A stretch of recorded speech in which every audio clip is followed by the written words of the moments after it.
Grandma Uti. Grandma Uti kali ini keberadaannya jauh teman-teman, di Cilenggang di Tangerang Selatan. Kali ini saya ingin melihat, katanya di sini ada perumahan Demang dari zaman Belanda. Perumahannya seperti ini.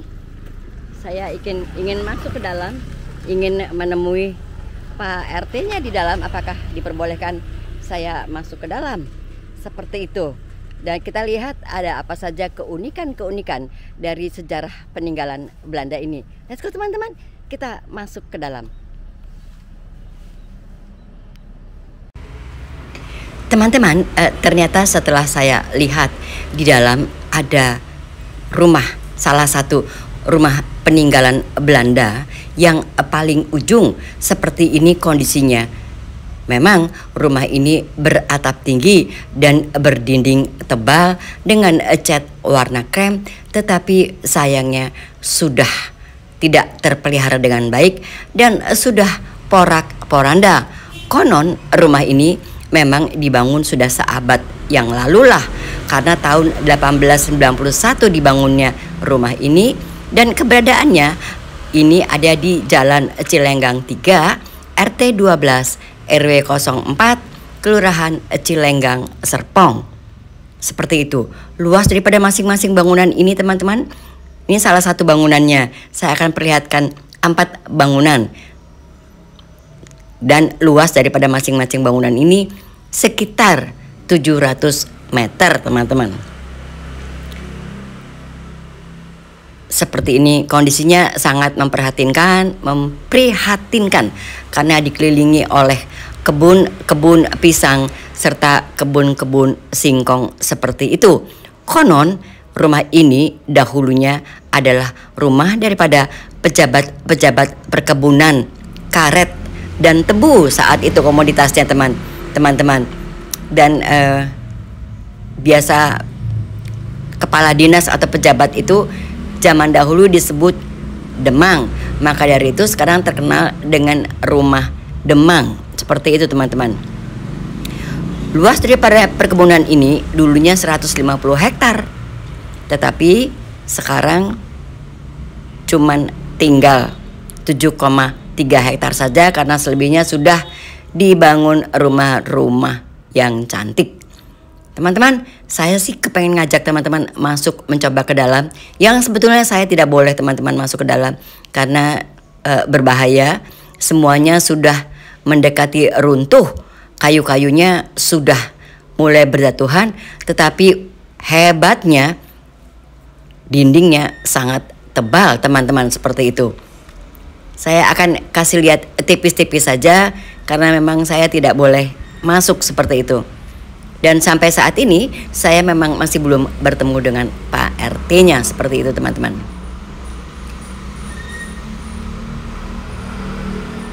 Ini adalah gambaran daripada kebun-kebun pisang yang ada di sana. Rumah-rumah ini di zaman dahulunya itu dijadikan tempat rapat oleh para pejabat atau tempat pesta-pesta mereka. Seperti itu. Sayangnya teman-teman, padahal rumah ini dindingnya cukup tebal. Tetapi sayangnya kayu-kayunya sudah rubuh semua itu teman-teman, seperti itu tuh.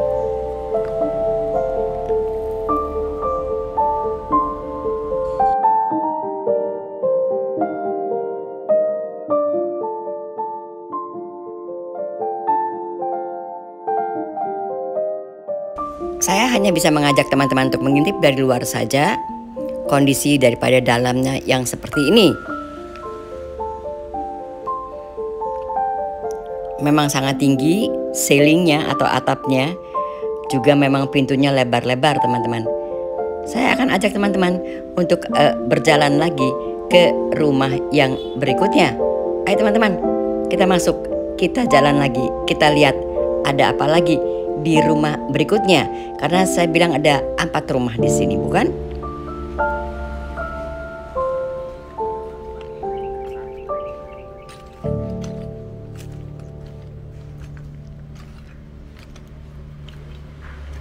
Atasnya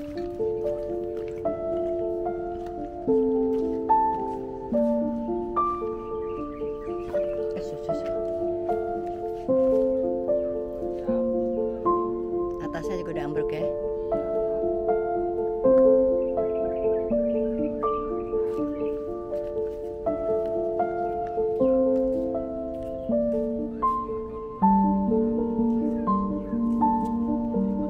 Assalamualaikum.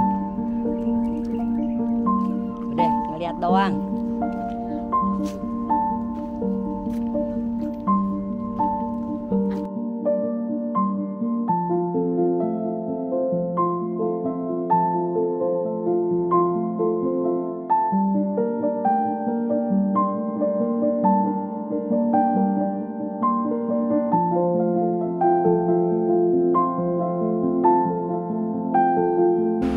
Teman-teman, saya ajak untuk melihat rumah kedua teman-teman.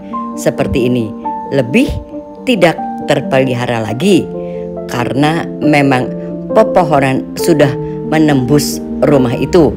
Tentu saja saya tidak bisa masuk ke dalam dengan alasan keselamatan, bukan alasan yang lainnya teman-teman.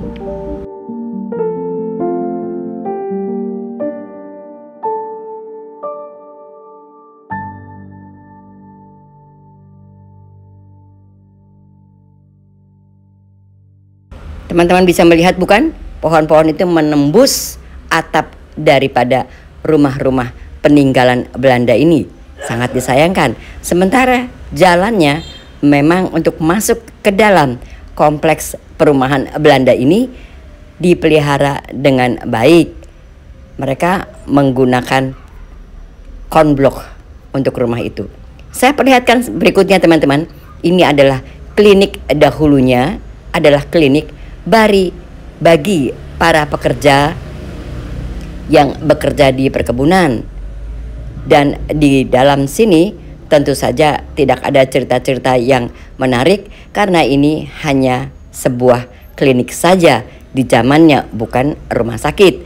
Dan ini pun yang ditempati oleh Pak RT adalah menjadi salah satu rumah para pejabat Belanda itu, atau para staf perkebunan, bukan pejabatnya. Ini adalah rumah para staf perkebunannya. Seperti itu. Hanya oleh Pak RT dirawat dengan baik dan ditempati dengan baik untuk rumah yang ini. Setelah ini saya akan mengajak teman-teman untuk melihat. Konon katanya dulu di sini ada sebuah bangunan seperti istana yang sekarang sudah tidak ada lagi, sudah dibongkar habis. Dan ini hanya ada sisa tinggal pabrik yang dulunya memang adalah pengolahan daripada pisang katanya teman-teman. Tetapi di seputar ini sangat luas. Dulunya ada salah satu bangunan yang menyerupai istana ada di sini dan sekarang sudah diruntuhkan. Seperti itu teman-teman. Oke teman-teman, kita lanjutkan perjalanannya karena memang di seputar sini sangat luas dan banyak sudah di sekelilingnya dibangun apartemen seperti itu. Saya sudah beranjak pulang karena kali ini saya tidak bertemu dengan Pak RT-nya. Setelah saya menunggu lama, saya beranjak pulang. Saya lanjutkan cerita berikutnya. Teman-teman, lanjutan daripada behind the scenes, daripada rumah Belanda atau rumah Demang yang berada di Cilenggang ini, saya akan lanjutkan pada cerita langsung seperti ini. Sebetulnya cerita itu atau syuting kunjungan saya ke sana itu memang sudah agak lama teman-teman, sudah kira-kira 1 bulan yang lalu. Tetapi saya tidak kunjung upload ke YouTube karena memang saya belum bertemu dengan Bapak RT di Cilenggang ini, RT 12 RW 4 Kelurahan Cilenggang Serpong Tangerang ini, yang bernama Bapak Sulaiman.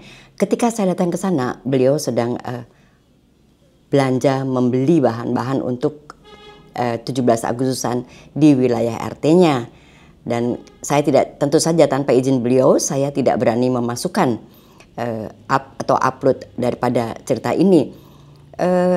Seminggu kemudian saya datang kembali ke sana meminta izin, lalu saya menginterview Bapak RT yang bernama Pak Sulaiman ini, dan saya banyak mendapat cerita dari beliau selain daripada cerita daripada bangunan-bangunan itu sendiri atau sejarahnya mengapa ada di sana rumah Belanda itu. Konon menurut beliau memang itu adalah rumah para administratif atau para pekerja atau para pejabat perkebunan di zamannya, perkebunan karet sih sepertinya teman-teman. Dan beliau ini memang dulunya juga bekerja di perkebunan itu, selain tentu saja dari ayahnya yang bekerja di perkebunan itu, sehingga mereka sangat menguasai cerita daripada rumah-rumah yang berada di sana. Saya sudah meminta izin, beliau sudah saya interview dan interviewnya cukup lama. Ringkasnya daripada interview saya dengan beliau itu adalah beliau menginginkan sebagai nasionalis Indonesia, menginginkan agar pemerintah, entah Pemda setempat atau pemerintah provinsi atau pemerintah pusat bisa membuat atau memperbaiki daripada rumah peninggalan Belanda ini, yang konon katanya sampai dengan hari ini belum ada penetapan sebagai cagar budaya. Dikhawatirkan rumah ini 1 sampai dengan 2 tahun lagi akan runtuh total karena memang sudah rapuh. Seperti teman-teman lihat pada video saya, memang sudah rapuh bangunan itu, sehingga tidak membuat saya tidak boleh masuk juga ke dalam karena memang kayunya sendiri sudah bergantung-gantungan teman-teman. Nah jadi saya interview beliau, intinya beliau menginginkan segera secepatnya diadakan renovasi atau rehabilitasi daripada tempat ini, atau mungkin segera ditetapkan sebagai cagar budaya karena khawatir nanti akan punah. Mengapa kok Grandma tidak langsung saja tayangkan ceritanya dengan Pak RT, interview dengan Pak RT? Tidak bisa saya tayangkan teman-teman karena saya juga tidak tahu kenapa tiba-tiba saya sudah interview beliau kurang lebih secara kasar itu saya menginterview beliau itu 1,5 jam lah ya teman-teman, 1,5 jam mungkin ya. Tetapi ketika sampai di rumah memang rekaman itu menjadi tidak ada sama sekali. Saya juga nggak tahu kenapa hilang rekaman itu. Berikutnya ketika saya, karena memang saya pulangnya sudah agak malam teman-teman, setelah maghrib tentunya, mobil saya tiba-tiba ban depannya itu kempes total. Dan perjalanan dari sana ke rumah saya itu kira-kira 1 jam teman-teman.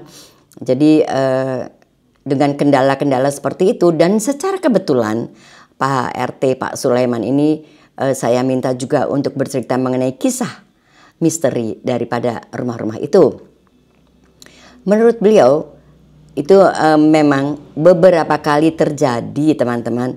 Ada supir ojek itu yang beliau saat itu sedang duduk di depan rumahnya. Nah, ada tiba-tiba supir Gojek ditanya oleh Pak RT-nya, mau kemana Pak? Saya mau ke rumah ujung nih Pak, mau jemput orang. Seperti itu. Dan kita tahu persis rumah ujung itu adalah rumah yang sudah hampir roboh paling ujung sana teman-teman, yang saya perlihatkan di dalam video saya itu. Dan Pak RT bilang, oh ya silahkan saja ke sana. Ternyata sampai sana hanya ditemukan rumah yang sangat gelap dan sudah hampir roboh. Itu adalah sebagian daripada misteri yang ada di sana. Dan saya pribadi pun ketika mengambil shoot di sana pada malam itu atau maghrib itu, sore itu, memang agak merinding-merinding teman-teman begitu mendengar cerita-cerita dari Pak RT seperti itu. Berikutnya beliau juga pernah mendapat supir Gojek yang mengantar makanan yang enak-enak sekali dibawa ke sana dan diletakkan begitu saja di sana. Dan Pak RT sendiri tidak tahu. Hanya kebetulan pagi-pagi beliau bangun, loh kok seperti ada pesta, banyak makanan yang enak-enak, banyak minuman yang enak-enak, diletakkan seperti layaknya dihidangkan pada satu pesta seperti itu. Rapi sekali begitu teman-teman, dengan anggur-anggur, minuman-minuman dan makanan-makanan yang mahal menurut konon kata beliau. Dan beliau mau berpikir negatif, wah katanya kalau hal-hal seperti ini nggak boleh dimakan gitu kan. Tapi saya berpikir aja, Bu, ini adalah kiriman dari Allah, jadi saya tetap makan itu. Dan sampai hari ini saya tidak tahu siapa pengirimnya. Dan apa saja sih Grandma yang diceritakan oleh Pak RT mengenai kondisi rumah itu pada malam hari. Seperti teman-teman lihat pada video saya, ada satu klinik dulu bekas rumah sakit di situ, bekas klinik daripada karyawan perkebunan karet di situ. Dan di rumah itu aman-aman saja, tidak pernah terjadi suatu apapun.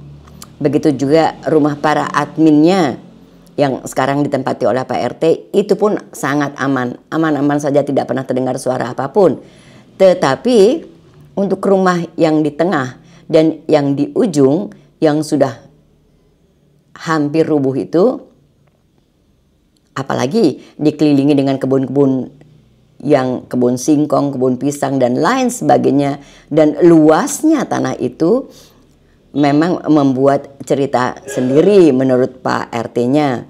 Sering sekali beliau maupun masyarakat di situ mendengar suara orang yang sedang masak, bunyi alat-alat masak di situ, ataupun sering juga mereka mendengar seperti ada satu pesta yang meriah di dalam kedua rumah itu. Kadang-kadang ada pesta kebun juga, teman-teman, yang mereka dengar bersuara di situ. Dan yang lebih unik lagi, lalu lintas daripada noni Belanda dan meneer Belanda di situ sering sekali terjadi. Apakah lalu lintas, saya bercerita sekarang sambil merinding loh teman-teman, apakah mereka beraktivitas di kebun ataukah mereka beraktivitas di dalam rumahnya? Seperti itu teman-teman. Dan nyanyian-nyanyian pun bukan main, sering sekali terdengar di sana. Mungkin setelah saya mendengar hal itu, maka menjadi saya takut untuk kembali lagi ke sana. Saya takut untuk bertemu lagi dengan Pak RT di sana, karena kenyataannya memang video saya hilang semua teman-teman. Video 2 jam itu hilang semuanya. Dan video 2 jam itu khusus menceritakan keinginan Pak RT serta menceritakan hal-hal mistis yang ada di sana. Dan memang bagi saya sih mungkin saja karena rumah itu sudah dibangun di tahun 1800 sekian teman-teman ya. Tentu saja meninggalkan selain daripada sejarah juga meninggalkan jejak-jejak misteri seperti itu. Dan kalau mereka itu mendengarkan suara-suara seperti itu, mereka tidak tinggal diam. Menurut Pak RT ya, saya tetap mendoakan aja Bu, karena bagi saya siapapun ininya umatnya, saya tetap mendoakan agar tenang di sana. Tapi yang paling sering wurawiri di sana itu adalah noni dan Pak D Belanda itu, meneer Belanda itu yang mundar-mandir di situ. Dari mulai ada rasa takut daripada Pak RT ini sampai dengan rasa yang biasa saja. Dan beliau memang tinggal di sana dari tahun 88. Jadi beliau sudah sangat paham dengan kondisi di sana. Selain beliau pun menguasai sebagai bekas pekerja perkebunan karet, beliau sangat menguasai tempat itu teman-teman. Dan sekarang masyarakat di sana memang tidak berani untuk masuk ke dalam, tetapi sudah mulai berani untuk lalu lalang saja di sana. Jadi seperti teman-teman ketahui, tempat ini memang keberadaannya ada di Cilenggang. Secara fisik, teman-teman tidak akan tertarik untuk melihat tempat ini, karena memang tempat ini hanya rumah-rumah saja, rumah-rumah tua saja yang sudah mau rubuh. Di sana ada 4 rumah 2 diantaranya sudah mau rubuh dan yang 2 masih bisa terpelihara secara mandiri oleh Pak RT seperti itu teman-teman. Jadi saya tidak berani kembali lagi ke sana untuk ngobrol lagi dengan Pak RT. Cukup saya ceritakan kepada teman-teman cerita misteri yang ada di sana.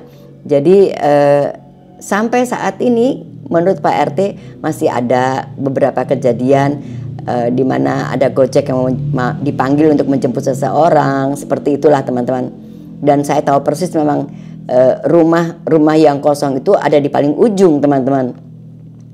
Jadi memang mau tidak mau para Gojekers yang mau menjemput seseorang atau mau mengantar seseorang harus melewati rumahnya Pak RT baru bisa menuju ke rumah yang kosong itu. Teman-teman, sekelumit saja cerita mengenai ini, hanya pesan daripada Pak RT itu agar segera pemerintah bisa membangun kembali rumah itu atau memelihara rumah itu. Dan konon Pak RT itu dengan sukarela saja beliau tinggal di situ tanpa ada yang memberi honor atau apapun. Karena memang beliau sayang saja dengan bangunan itu karena secara emosi beliau memang ada keterikatan sebagai pekerja daripada perkebunan zaman dulunya. Terima kasih teman-teman sudah menyaksikan, mendengarkan cerita saya lanjutannya di situ dan apa alasannya saya tidak bisa menerbitkan interview saya dengan Pak RT di Cilenggang ini di perumahan Belanda ini. Terima kasih teman-teman sudah menonton sampai dengan selesai. Sampai jumpa teman-teman. Bye-bye. Even when you feel low, you can still go. Even when you feel slow, you can still go. Even when there's no hope, you can still go. I never answer to no, man, I still